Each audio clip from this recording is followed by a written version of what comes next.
আজকে ব্লগটা শুরু করছি সকাল 9:30 থেকে। জায়ানকে স্কুলে দিয়েছি, দিয়ে সেখান থেকে বেরিয়ে যাচ্ছি। চারিদিকে কেমন কুয়াশা দেখেছেন, এখনও কাটেনি কুয়াশা।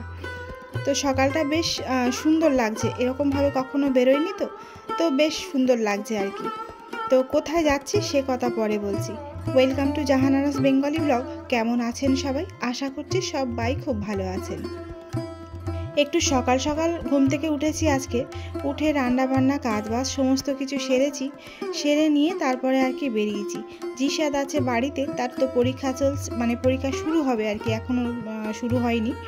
তো সে বাড়িতে আছে, শাশুড়িও বাড়িতে আছে। তো রান্না বান্না কমপ্লিট করে এসেছি, এসে সময় হয় কি না হয়।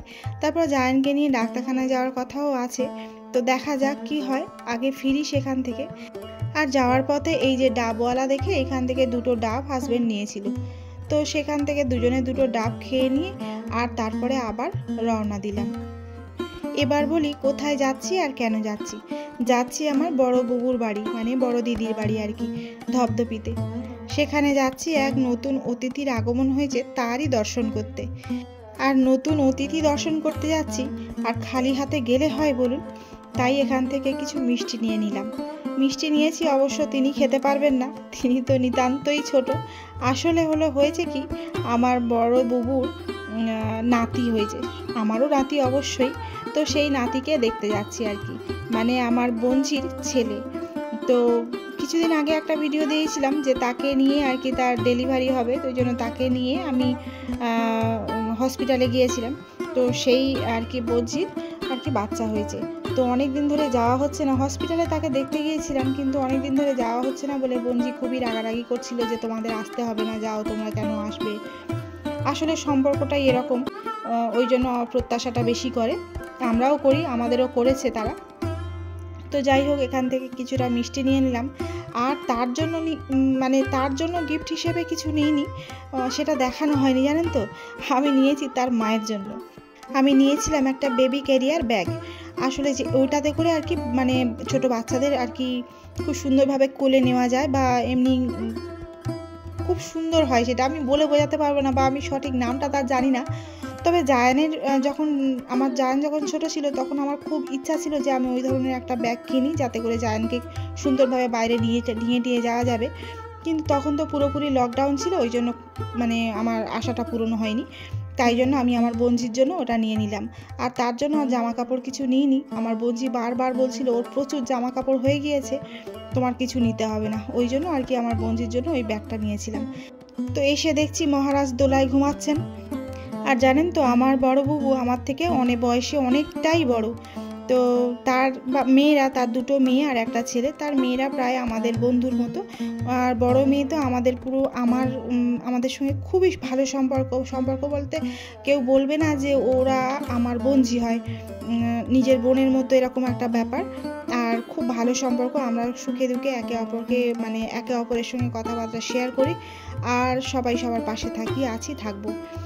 তো আপনাদেরকে ঘুরে ঘুরে একটু দেখাচ্ছিলাম আমার বড় বুবুর রান্নাঘর, আর এইখানে মাটির চুলো পেতে রান্না করে। আর এই যে হলো আমার মেজো বোনঝি, মানে ছোট বোনঝি এর।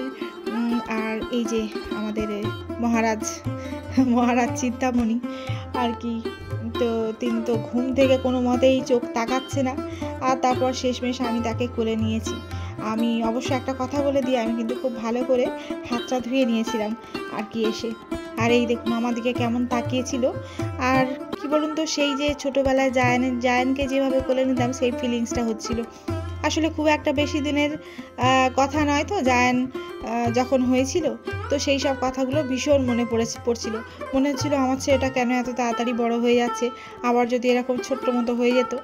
তো যাই হোক, এই কথা ভাবছি, আর ভাবতে ভাবতে দেখুন সামনে থেকে একটা ট্রেন যাচ্ছে, তো তাড়াতাড়ি করে ক্যাপচার করে নিলাম। তো এরকম আর কি, আমি যখন বড় দিদিদের বাড়ি আসি, এই মাঠে এখানে বসে ট্রেন আসা যাওয়া করে, সেটা দেখতে খুব ভালো লাগে। আর এই যে আমার বড় বোনঝি সাবিনার কথা বোধহয় আপনাদের সঙ্গে আগে ভিডিওতে অনেকবার বলেছি। আর ওই যে আমার বড় দিদি, আর এইটা হলো আমার বড় নাতি, মানে আমার বড় বোনঝি সাবিনার ছেলে। সাবিনা আর টুম্পা, ওরা 2 বোন। বড়টা হলো সাবিনা, আর ওই যে যার বাচ্চা হয়েছে ও আর কি ছোট, আর ওদের একমাত্র ভাই টুকাই। তারপর সবার সঙ্গে দেখা করে শেষমেশ চলে আসছি। ওদিকে একটুখানি মনে হয় দেরি হয়ে গেছে, জায়ানকে নিতে হবে স্কুল থেকে।